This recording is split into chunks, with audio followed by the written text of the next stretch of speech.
Nel 1892, in una piccola città della Polonia, una giovane insegnante accettato il lavoro poi difficile della sua vita, educatisia et orfana nit quello che non sapeva era che ogni suo movimento veniva osservato da un uomo che avrebbe cambiato il suo destino per sempre. Questa è una storia vera che toccherà la vostra emozione e vi farà credere nel potere trasformativo dell'amore autentico. Se siete tra quelle persone che credono che le migliori relazioni nascono quando meno si lo aspettiamo, dovete ascoltare questa storia fino alla fine, e visto che siete arrivati fin qui cercando storie che toccano il cuore, lasciate un like. Questo video e iscrivetevi al canale perché ogni settimana porto storie via e ispiratrici come questa che emozioneranno voi e la vostra famiglia.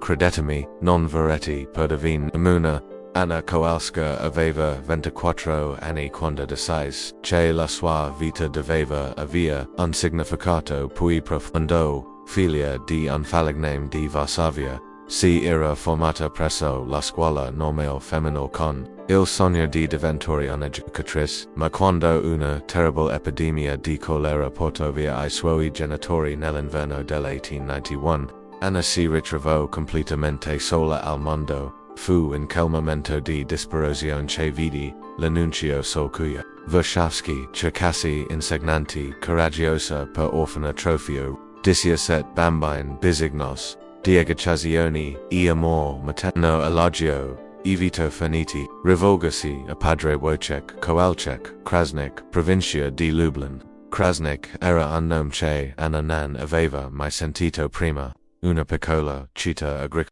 a sud-est di Varsavia circondata da campi infiniti e foreste di battle. Il viaggio in treno durò un'intera giornata, attraversando passaggi sempre più rurali e selvaggi. Anna guardava dal finestrino con il cuore che batteva forte, stringendo la sua unica valigia di cuoio quando arrivò alla piccola stazione ferroviaria di Krasnik. Fu accolta da padre Wojciech Kowalczyk, un uomo di circa 50 anni dal voto segnato ma dagli occhi gentili, accanto a lui c'era sua Agnieszka, una religiosa dall'aspetto stanco che sembrava portare sul spell tutto il peso del mondo. Signorina Kowalska, padre Wojciech con voce calda ma preoccupata, sono convinto che abbiate accettato questo.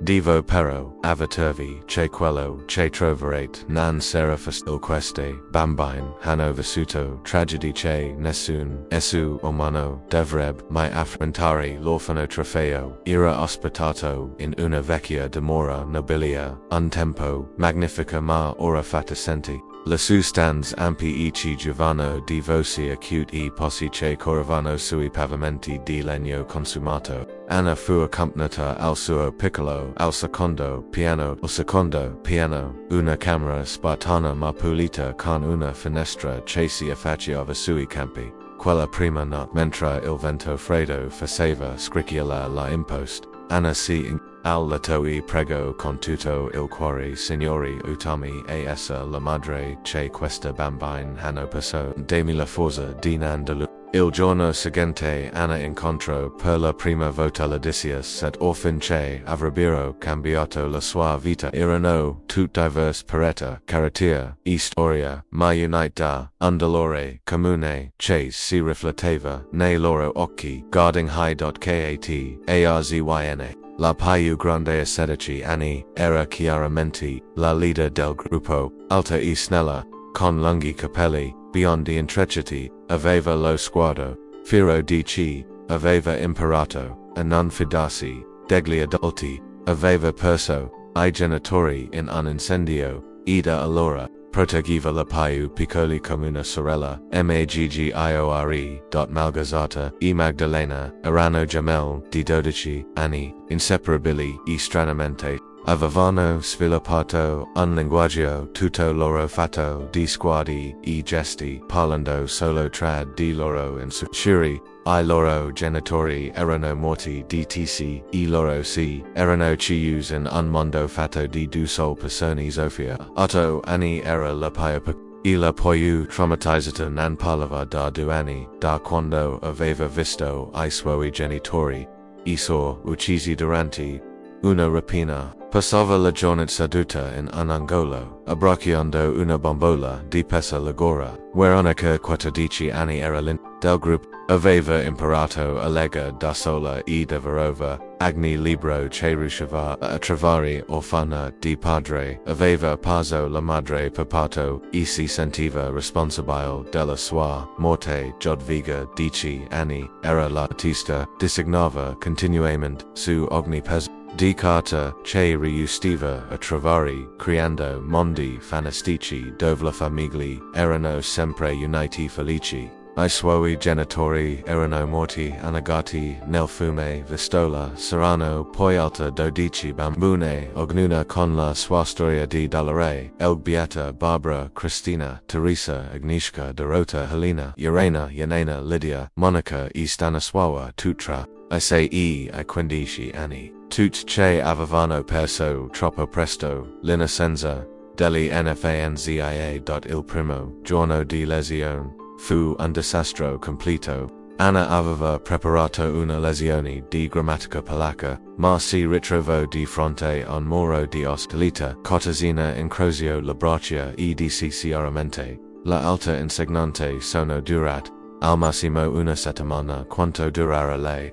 Leggiamo. Si sedettero in un angolo e si ignorano completamente. Sofia non orso mai gli occhi della sua bambola. Alcuni del bambini iniziarono a litigare, altri semplicemente si alzarono e usarono dell'ola improvvisata. Anna si sedette alla scrivania di fortuna e guardò qualcosa con il cuore che la si spezzava. Cap commedia temeti che I metodi non avrebbero mai funzionato con queste bambine. Doveva trovare un modo per aggionare I loro cuori prima ancora del loro menti. A pochi chilometri dall'orfanotrofio Stefan Novak assoveva I suoi bovini pascolari nei campi dorati della. Aveva 32 anni, ma il suo volto portava I segni di un uomo che aveva conosciuto la perdita troppo presto. Proprietario della fattoria più grande della zona, aveva ereditato non solo la terra ma anche il peso di una treso di una tragedia che lo aveva segnato per sempre 3 anni prima. Sua moglie, Elgubieta, era morta durante il parto insieme al loro bambino. Da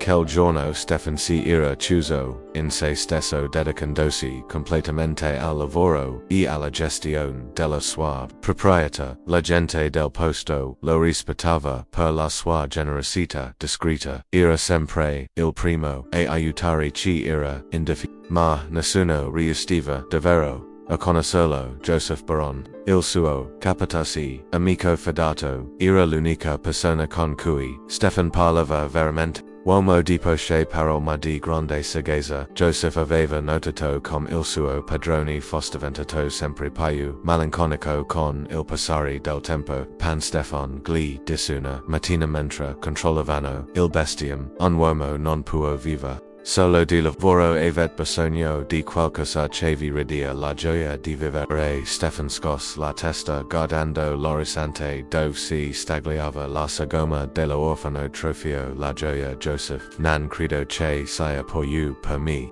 Fu Pan Kowalski, il proprietario del negozio di elementari del paese, a raccontare a Stefan dell'arrivo della nuova insegnante e una ragazza giovane coraggiosa. Mentre passava la farina, arriva da Varsavia, dicano che sia molto ma ci sa se riuscirà a domare caldissima set piccoli selvig. Qualcosa in quella discrezione colpec Stefan. Forse fu la parola coraggiosa, o forse il pensiero di una giovane donna che si prendeva cura di bambini orfani come lui. Era stato un tempo deciso di fare una passeggiata che lo portasse vicino all'orfanotrofio solo per curiosità. che la vide per la prima volta, Anna stava camminando nel piccolo giardino dietro l'edificio, circondata da alcune del bambini più piccoli, indossava un semplice vestito grigio, e I suoi capelli castani erano raccolti in una crocchio, ma quello che colpe Stefan non fu il suo aspetto, bensché il modo in cui si chinava per ascoltaragni bambina. Il modo in cui sorrideva con genuina tenerezza da quel giorno, Stefan iniziò a fare quel passeggiat regolarmente sempre ma la distanza, sempre nascosto tra gli alberi, osservava Anna insegnare agli bambini nel giardino, vedere crescere piano piano in fiducia, e ogni giorno sentiva qualcosa nel suo cuore che pensava fosse morto per sempre la prima settimana di Anna all'orfanotrofio furono una battaglia quotidiana ma lei non si arrese mai capt che doveva dimenticare tutto quello che aveva sui metodi tradizionali di insegnamento e inventa qualcosa di completamente nuovo inizio raccontando storie in vez di insegna grammatica attraverso esercizi noasi criva racconti avventurosi dove la protagonista erano bambini coraggiosi che superavano ogni ostacolo pian piano la ragazzi iniziarono ad ascolta a farsene dell'avventura di questa eroine che assommi li avevano tanto a loro. Nel 1892, in una piccola città della Polonia, una giovane insegnante accettò il lavoro più difficile della sua vita, educare dissis ad orfan, abbandonat quello che non sapeva era che ogni suo movimento veniva osservato da un uomo che avrebbe cambiato il suo destino per sempre. Questa è una storia vera che toccherà la vostra emozione e vi fa credere nel potere trasformativo dell'amore autentico. Se siete tra quelle persone che credono che le migliori relazioni nascono quando meno si lo aspettiamo, dovete ascoltare questa storia fino alla fine, e visto che siete arrivati fin qui secondo storie che toccano il cuore, le siete unlike questo video iscrivetevi al canale per ogni settimana porto storie vere e ispiratrici come questa che emozioneranno voi e la vostra famiglia. Credetemi, non verrete perdervi nomian. Anna Kowalska aveva 24 anni quando decise che la sua vita doveva avere un significato più profondo, figlia di un falegname di Varsavia. Si era formata presso la scuola normale femminile con il sogno di diventare un'educatrice, ma quando una terribile epidemia di colera portò via i suoi genitori nell'inverno del 1891, Anna si ritrovò completamente sola al mondo. Fu in quel momento di disperazione che vidi l'annuncio sul code Vashovsky cercasi insegnante coraggiosa per orfanotrofio rural. 17 bambini bisognosi di educazione e amor materno, elogio e vito finiti, rivolgersi a padre Wojciech Kowalczyk Krasnik, provincia di Lublin. Krasnik era un nome che Anna non aveva mai sentito prima. Una piccola città agricola a sud-est di Varsavia circondata da campi infiniti e foreste di battaglie. Il viaggio in treno durò un'intera giornata, attraversando passaggi sempre più rurali e Anna godeva del finestrino con il cuore che batteva forte, stringendo la sua unica valigia di cuoio. Quando arrivò alla piccola stazione ferroviaria di Krasnik, fu accolta da padre Wojciech Kowalczyk, un uomo di circa 50 anni dove segnato ma dagli occhi gentili, accanto a lui s'era sua Agnieszka, una relazio dall'aspetto stanco che sembrava portare sol, spell tutto il peso del mondo. Signorina Kowalska dispadre Wojciech, con voce calda ma preoccupata sono che abbiate accettato. Devo però avvertirvi che quello che troverete non sarà facile. Questi bambini hanno vissuto tragedie che nessun essere umano dovrebbe mai affrontare. L'orfanotrofio era ospitato in una vecchia dimora nobiliare, un tempo magnifica ma ora fatisce.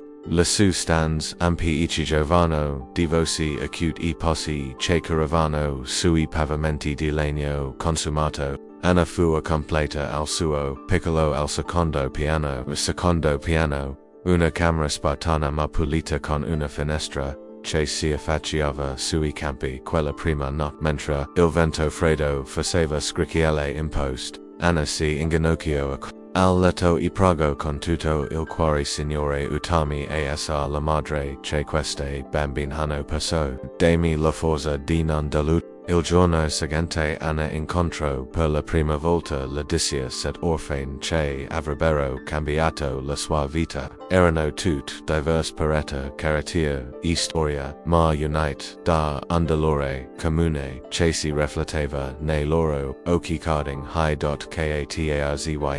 La più grande seduci anni era chiaramente la leader del gruppo, alta e snella con lunghi capelli biondi intricati, aveva lo sguardo fiero dici, aveva imparato a non fidarsi degli adulti, aveva perso I genitori in un incendio e da allora proteggeva la più piccoli come una sorella maggiore. Malgorzata e Magdalena erano gemelli di 12 anni, inseparabili e stranamente avevano sviluppato un linguaggio tutto loro fatto di sguardi e gesti, parlando solo tra di loro in sussurri. I loro genitori erano morti dtc, e loro si erano chiusi in un mondo fatto di due sole persone. Zofia 8 anni era la più e la poi traumaticata non parlava da 2 anni da quando aveva visto I suoi genitori uccisi durante una rapina. Passava la giornata seduta in un angolo, abbracciando una bambola di pezza logora Veronica 14 anni, era l'intelligente del gruppo. Aveva imparato a leggere da sola e divorava ogni libro che riestiva a trovare. Orfana di padre, aveva perso la madre per parto e si sentiva responsabile della sua morte. Jadviga 10 anni era l'artista.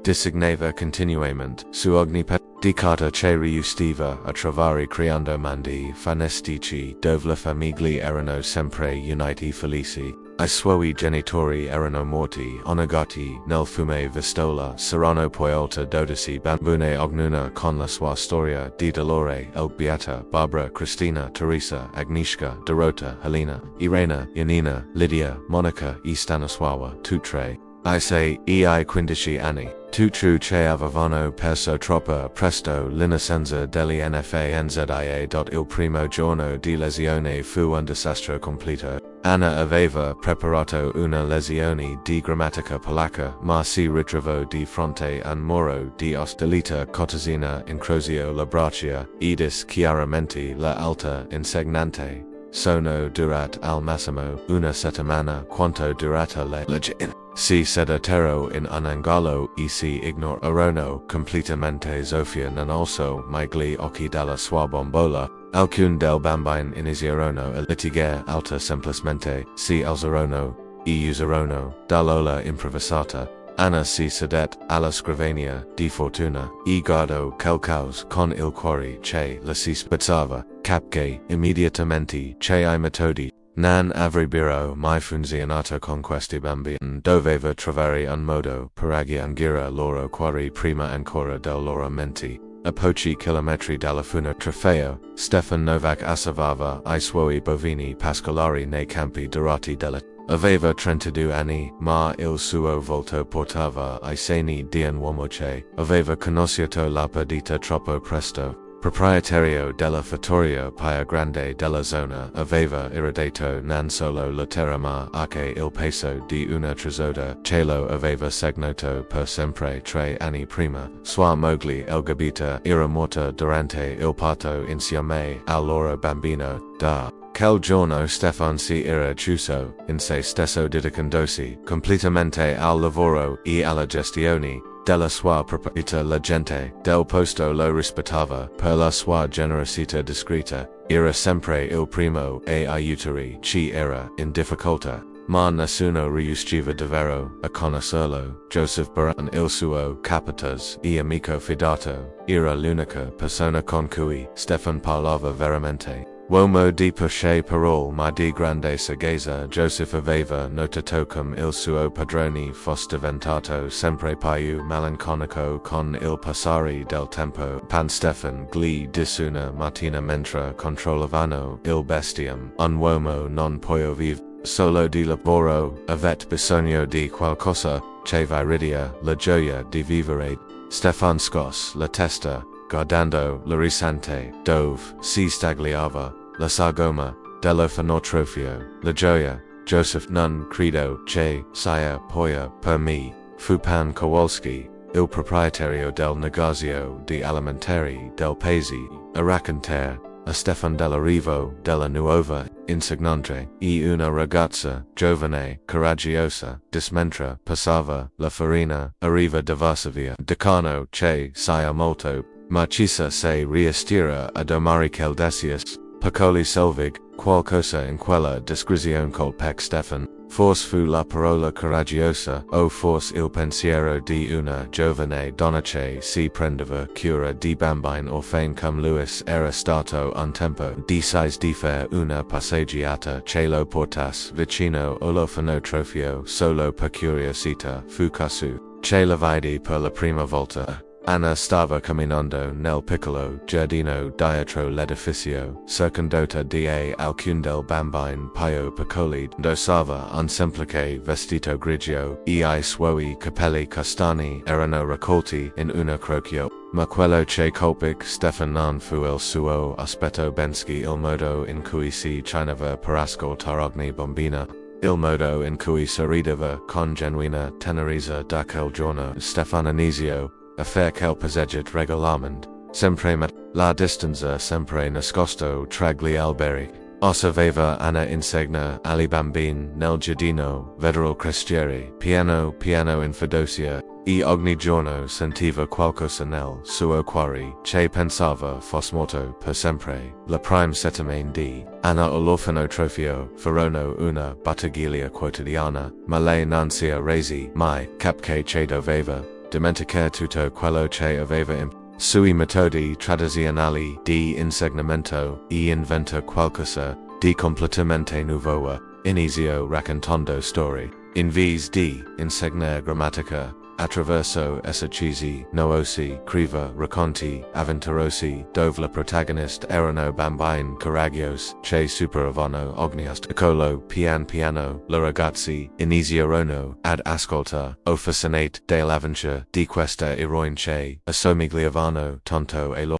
Stefan sospiro capendo che non poteva più nascondersi non voglio gratitudine che il bambino meritano di avere una possibilità nella vita perché Anna dolcemente perché interesset tanto a noi. Stefan rimase per un lungo momento guardando una tomba coperta di fiori freschi. Perché anch'io sono stato orfano disinfine. So cosa significa sentirsi abbandonati dal mondo. In quel momento, Anna che aveva davanti non solo un benefattore ma un'anima gemella che aveva conosciuto il dolore e aveva scelto di trasformarlo in amore per gli altri. Quello che iniziò come un incontro casual dopo la messa si trasformò presto in conversazioni regolari che entrambi aspettavano con crescenti. Stefan e Anna iniziarono a camminare insieme nei campi intorno all'orfanotrofio, parlando di tutto, dell'educazione del bambino, dei sogni per il futuro, del ferret del passato. Anna scoprì che Stefan era un uomo di grande cultura e sensibilità.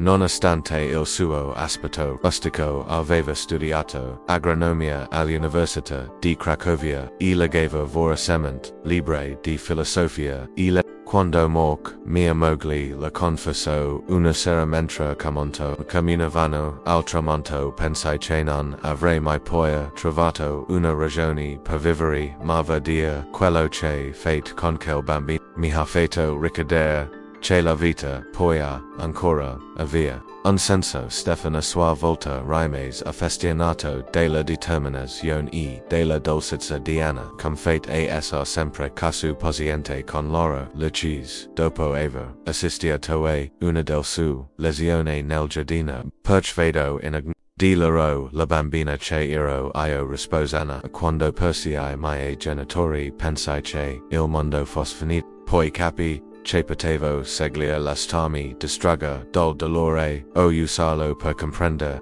il dolore degli altri. La loro conversazioni dev'avano sempre poi un team e profondo. Stefan iniziò a raccontare ad Anna dei suoi sogni perduti, di come aveva sempre desiderato avere una famiglia numerosa, di come la solitudine fosse diventata il suo compagno poi Anna condivise con lui la sua por, a volte ho terrore di non essere abbastanza per loro. Disia set bambini che dipendono da me, e una responsabilità enorme. Siete poi che abbastanza, la dis Stefan, formandosi pagardala negli occhi siete esattamente quello di cui avevano bisogno e forse, quello di cui avevo bisogno anch'io un pomeriggio di primavera mentre stavano ammirando I primi fiori nel giardino che Anna aveva creato. Dino Stefan la prese delicatamente la mano. Anna disusando per la prima volta il suo nome quando vi guardo vedo qualcosa che pensavo fosse perduto per sempre. Cosa vidi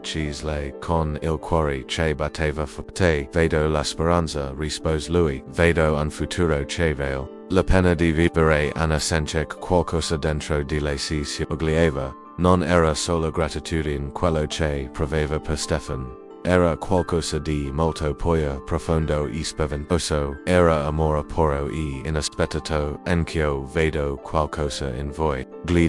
Vedo un uomo che ha trasformato il suo dolore in generosità, la sua solitudine in protezione per gli altri. Vedo un cuore che merita di essere amato. Quella sera entrambi sapevano che la loro vita erano cambiate per sempre. Due anime ferit che si erano riconosciuti e avevano scelto di guarire insieme. La proposta di matrimonio arrivò in un modo che solo Stefan avrebbe potuto immaginare. Era una mattina di maggio, il giardino dell'orfano trafio era in piena fioritura e Anna stava insegnando ai bambini I nomi scientifici dei fiori. Quando vidi Stefan avvicinarsi con un'espressione solenne ma di bambini. Gisiana. Continuate pure con I vostri disegni divo, parla con Pan Novak. Stefan la conversato il grande Tiglio, al centro del giardino, lo stesso albaro dov'Anna aveva passato innumerevoli ore lega storie, ali su piccoli ali. Il di davanti agli occhi curiosi del Disias sed orfani che spiavano del finestra. Stefan prese la mani di Anna tra le sue. Anna iniziò con voce tremula dall'emozione. In questi mesi ho imparato che l'amore vero non è quello che ti, ma quello che ti fa diventare la persona migliore che pui essere. Voi avete fatto questo per me, e spero di poterlo fare per voi per il resto della mia vita. Tiro fuori un semplice anello d'oro con un piccolo zaffiro, lo stesso che era appartenuto a sua nonna. Via sposarmi. Anna via costro con me una famiglia dove nessun bambino si sentirà mai poi solo. Anna guardò quell'uomo che aveva imparato ad amare. Poi guardò la finestra dell'orfano trofeo dove vedeva I voti del suo desiaset. Stefan disconvoci che tremova dall'emozione. Esti voglio sposati, ma divo cadetti una cosa potremmo continuare a prendersi cura di loro. Anna sora Stefan, non voglio solo che continuiamo a prendersi cura. Ufficialmente, nostra figli, tutti i dissi said. Voglio adottarlo legalmente, e dar loro il nostro nome. La lacrime iniziarono a scorrere sul volto di Anna mentre Stefan la infilava l'anello al detto. Le bambine alle finestre esplosero in grida di gioia capendo che la loro Anna non la avrebbe mai abbandonata. Costruiamo una scuola nuova nella mia proprietà continue Stefan. Un posto dove potrano studiare e crescere, dove alta bambine in difficoltà potranno trovare rifugio. Faremo di questa nostra storia un esempio per tutta la regione. Katarzyna fu la prima a correre in giardino, seguita da tutta la alta. Anna gridò e per la prima volta di anni il suo volto era illuminato di un sorriso genuino. Significa che saremo una famiglia vera. Significa esattamente questo di Stefan, aprendo la braccia per accoglie tut la bambine che glisi get. Adosso significa che avrit una mamma, papa che non vilastrano mai che Sofia, la piccola che aveva retrovato la voce, grazie all'amor di Anna. Course ad abracire Stefan, papa Stefan dis, dolcemente, in keldu parole, sera tutto il miracolo dell'amor che trasforma la feret in benedizione. Il matrimonio ven celebrato nella piccola chiesa di Krasnik il 15 giugno 1893. Anna indossava un semplice vestito bianco che la bambine avevano aiutato a cucina e tutti i desias et la orfane fecero da damigel d'onori furono la più belce il paese mai visto 5 anni dopo che il matrimonio che aveva commosso tutta la regione. La famiglia Novak era diventata una leggenda. La proprietà di Stefan si era trasformata in un complesso educativo modello, con una scuola, un orfanotrofio rinnovato, e persino una piccola biblioteca che Anna aveva realizzato con l'aiuto di benefattori da tutta la Polonia. Del 17 orfani originali 4 si erano spose con bravi ragazzi della zona.